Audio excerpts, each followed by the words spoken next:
Assalamualaikum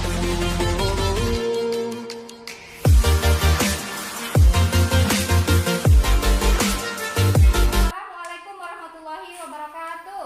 Waalaikumsalam warahmatullahi wabarakatuh. Selamat pagi. Pagi, Bu. Kalau Ibu bilang semangat pagi, jawabnya pagi, pagi, pagi gitu ya. Semangat pagi. Pagi, pagi, pagi. Hari ini kita bertemu di sini untuk melaksanakan yang namanya bimbingan kelompok. Tapi sebelumnya Ibu minta dulu kita membaca doa ya. Silahkan Rahmat tolong pimpin doa. Siap, Bro. Sebelum kita memulai pelajaran pada pagi hari ini, marilah kita berdoa menurut agama dan kepercayaan masing-masing. Berdoa dimulai. Berdoa selesai. Oke. Sebelumnya ada yang udah pernah melaksanakan bimbingan kelompok? Belum, Bu. Nah, jadi Ibu jelaskan dulu ya. Di bimbingan kelompok itu nanti tujuannya supaya kalian setelah kegiatan ini bisa pandai mengemukakan pendapat kalian. Kita kenalan dulu, sebutkan namanya, kemudian panggilannya. Nanti kalau dibilang panggilannya, semuanya teman-teman, hai panggilannya, gitu ya. Baru hobinya diekspresikan dengan gerakan. Perkenalkan, nama saya Ardiansa, panggilannya Ardi. Hai Ardi. Hai. Hobi saya yaitu perkenalkan, nama saya Rahmat Jaya, panggilannya Rahmat. Hai Rahmat. Hobi saya membaca. Biasa dipanggil Yuli. Hai. Hobi saya masak.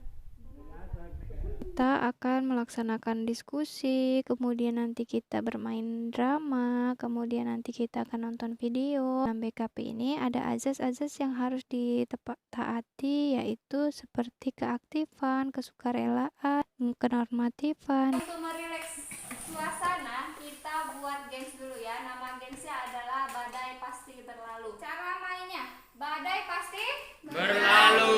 Nanti Ibu bilang badai pasti berlalu. Badai mengenai orang-orang yang memakai sepatu. Nah, kita kan pakai sepatu. Iya, Bu. Berarti kita harus pindah tempat duduk ya. Paham? Paham, Bu. Badai pasti berlalu. Badai mengenai orang-orang yang memakai celana. Ya, itu punya itu dulu. Berlalu. Badai pasti mengenai orang yang memakai masker. Sekarang sudah fokus? Sudah. Oke. Siap untuk melaksanakan BKP? Sudah, Bu. Kira-kira ada yang mau ditanyakan? Enggak ya? Pas ya? Oke. Kita hari ini temanya atau topiknya, topik tugas yaitu tentang etika bergaul dengan teman sebaya. Jadi nanti diharapkan setelah ini kalian memiliki teman gitu ya, memiliki etika dalam berteman ya. Kalau kita bicara tentang etika bergaul dengan teman sebaya, kira-kira ada yang kepikiran nggak apa itu gitu, sesuatu apa gitu? Coba apa kan? Ya, Gong? Menurut saya, Bu, etika berteman dengan teman sebaya itu bagaimana cara kita berteman di sekolah, Bu? Bagaimana cara berteman di sekolah? Selanjutnya ada yang tahu? Ayo, Bu. Ya. Menurut saya, Bu, etika dalam berteman itu adalah etika dalam pertemanan yang ada di lingkungan teman, Bu. Iya. Ada lagi? Etika, menurut saya Bu, etika itu seperti tata cara kita dalam berteman, Bu. Iya. Jadi etika itu adalah tata cara kita berteman, ya kan? Nah, timbul lagi pertanyaan, etika seperti apa sih yang harusnya kita miliki sebagai seorang siswa itu? Coba satu-satu ya, dari sini ke ujung.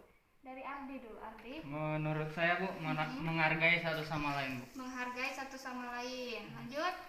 Menurut saya, Bu, tidak memotong pembicaraan orang lain, Bu. Tidak memotong pembicaraan orang lain. Lanjut. Menurut saya Bu, bersikap dengan perilaku yang baik. Perilaku yang baik. Lanjut. Tidak mengkhianati teman. Tidak mengkhianati teman. Memberikan motivasi dan pujian kepada teman, Bu. Ya, lanjut. Bersikap sopan, Bu. Lanjut. Tidak menceritakan teman ke orang lain, Bu. Menceritakan hal yang buruk. Lanjut. Tidak menceritakan aib sesama teman, Bu. Etika berteman dengan teman sebaya itu tidak memberikan dampak yang buruk terhadap teman. Oke, tidak memberikan dampak yang buruk. Nah, pertanyaan selanjutnya yang adalah ketika tadi sudah dikasih tahu kan etika yang baik itu seharusnya apa-apa aja. Apa yang dalam diri kalian ternyata belum mampu kalian laksanakan gitu. Ada hal yang sifat buruk apa yang masih belum ada pada diri kalian. Dari Rahmat. Kalau saya Bu masih memiliki sifat egois dalam pertemanan Bu. Putar ke sana. Kalau saya Bu sifat pemarah karena saya sering melampiaskan kemarahan saya terhadap teman-teman Bu. Oke, Go. Kalau saya Bu, saya sudah bisa menghargai dan menghormati teman sehingga saya memiliki banyak teman di sekolah kita ini Bu. Oke, berarti Gong sudah punya banyak teman ya. Kalau nanti bisa kita contoh. Lanjut. Kalau saya Bu suka memotong pembicaraan orang lain Bu. Oh, iya ya. Kalau saya Bu, saya suka membicarakan teman saya Bu di belakang. Kalau saya Bu orangnya tertutup jadi sulit untuk mendapatkan teman. Oke, terakhir. Kalau saya Bu orangnya masih suka bohong. Oke ya. Nah, kita kan udah tahu dalam diri kita, berarti harus kita rubah. Jadi hal yang kalian sebutkan tadi nantinya setelah kegiatan ini harus bisa dirubah ya. Bisa? Bisa, Bu. Oke, kita supaya tergambar dulu apa keuntungan punya etika dan apa kerugian kalau kita tidak memiliki etika. Kita main drama mau? Mau. Siapa yang mau jadi pemainnya? Yang 3 nanti sebagai observasi ya. Oke, kita mulai ya. Dramanya nanti tentang etika bergaul dengan teman sebaya. Jadi kalian yang mengeksplorasi tentang drama ini ya. Suatu hari di sebuah sekolah yang bernama SMK Negeri 1 Simangambat, terdapat seorang siswa yang menyebalkan. Ia adalah Rahmat. Karena sifatnya yang menyebalkan dan ingin menang sendiri, ia pun tidak memiliki seorang teman pun. Mat, tas kamu itu nabrak buku aku loh. Kenapa rupanya? Gak suka kau? Ih, minta maaf sekarang. Gak mau kenapa rupanya? Dasar gak punya etika, pantasan gak ada yang mau teman sama kamu. Jangan mulutnya ya. Aku gak berteman sama kalian karena memang kalian gak layak berteman sama aku. Lagi enak bahagia kok hidup kayak gini, hidup sendiri gak ada yang ganggu. Di sisi lain ada seorang siswa yang merupakan siswa terfavorit di sekolah. Dia memiliki banyak teman karena sifatnya yang ramah, baik hati, dan suka menolong. Dia bernama Yanti dari kelas 10 akuntansi. Hai teman-teman, lagi mau bahas apa? Boleh gabung nggak? Boleh. Oh ya, kemarin kan ada tugas PR matematika kan? Aku boleh nyontek punyamu nggak? Ardi, kalau kamu mau aku ajarin bisa, tapi kamu jangan nyontek, nanti kamu nggak pandai. Kalau kamu aku ajarin, nanti kalau ada soal kayak gini kamu bisa ngerjainnya sendiri.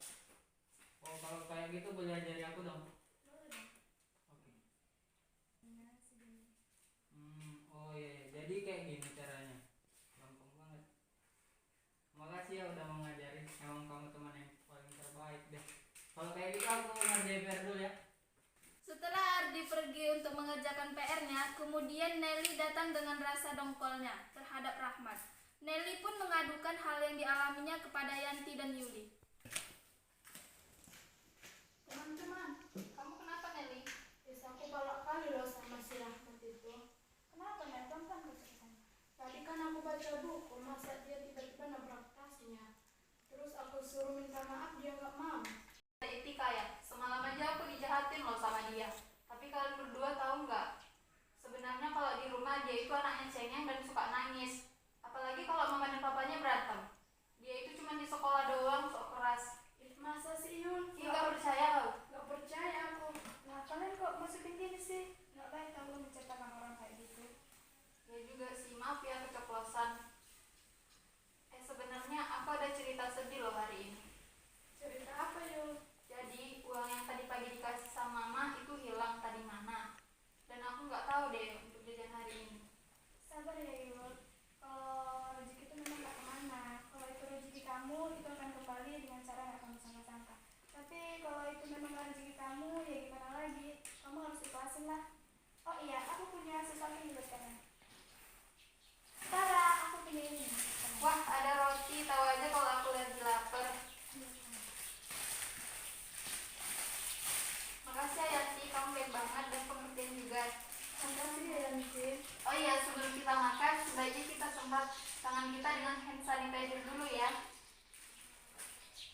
Nelly sedang asik memakan roti, Rahmat pun menyaksikan keakraban mereka dengan rasa irinya.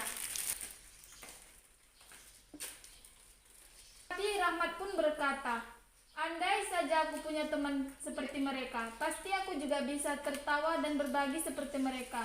Bukan kesepian dan tersingkirkan seperti yang kurasakan sekarang ini. Ada apa Yan? Ini ada kue buat kamu. Apa makasih ya Yan, kamu yang baik banget.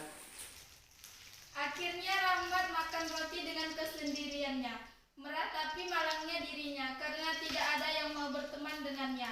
Dalam hatinya ia pun berkata, beginilah kalau tidak memiliki teman. Kalian setelah teman-teman menampilkan drama apa? Coba silahkan dari Gong. Seorang siswa wajib menekankan etika dalam nomor 1 untuk mendapatkan teman yang banyak di sekolah. Terima kasih.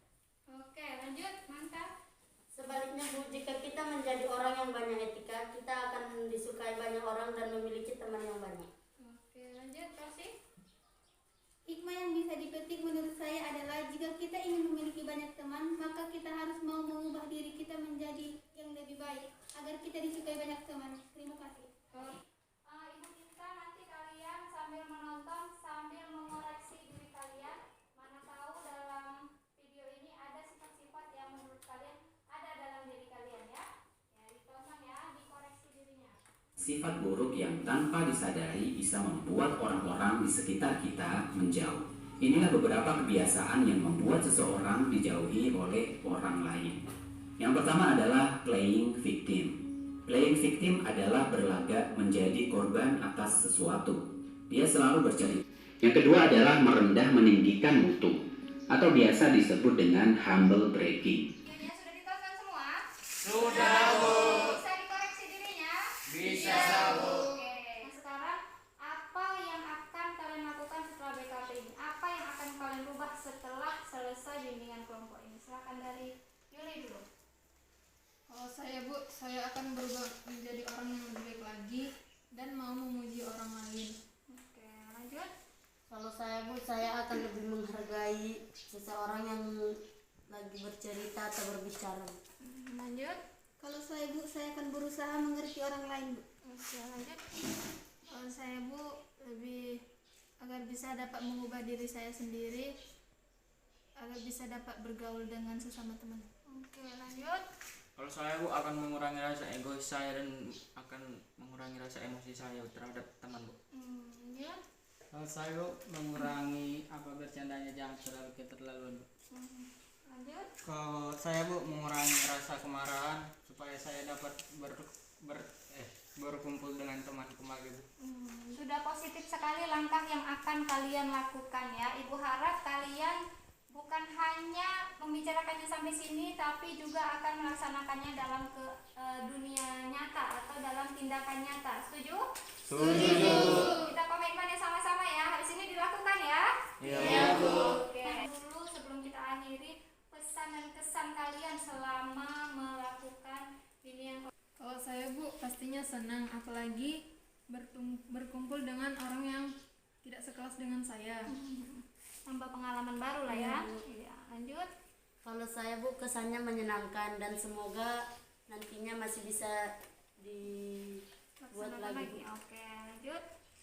Kalau menurut saya Bu, ini sangat senang dan bisa bermanfaat untuk saya ke depannya. Oke, lanjut. Kalau saya Bu, sangat senang karena dengan adanya BKP ini saya mendapat pelajaran yang baru. Lanjut. Kalau saya Bu merasa sangat senang dan semoga BKP ini dapat kita ulang lagi Bu. Saya kita Bu. Kalau saya Bu, saya merasa senang dan dari adanya kegiatan ini saya mendapat pengetahuan baru. Dan saya senang sekali Bu, semoga ini bisa diulang kembali lagi. Oke ya, berarti positif ya yang kita lakukan hari ini ya, positif ya. Iya Bu. Nah, karena tadi kita mulai dengan doa, maka kita akhiri pula dengan doa ya. Kali ini coba Ardi pimpin doa dulu. Oke, sebelum kita pulang, alangkah baiknya kita berdoa terlebih dahulu. Berdoa dimulai. Berdoa selesai.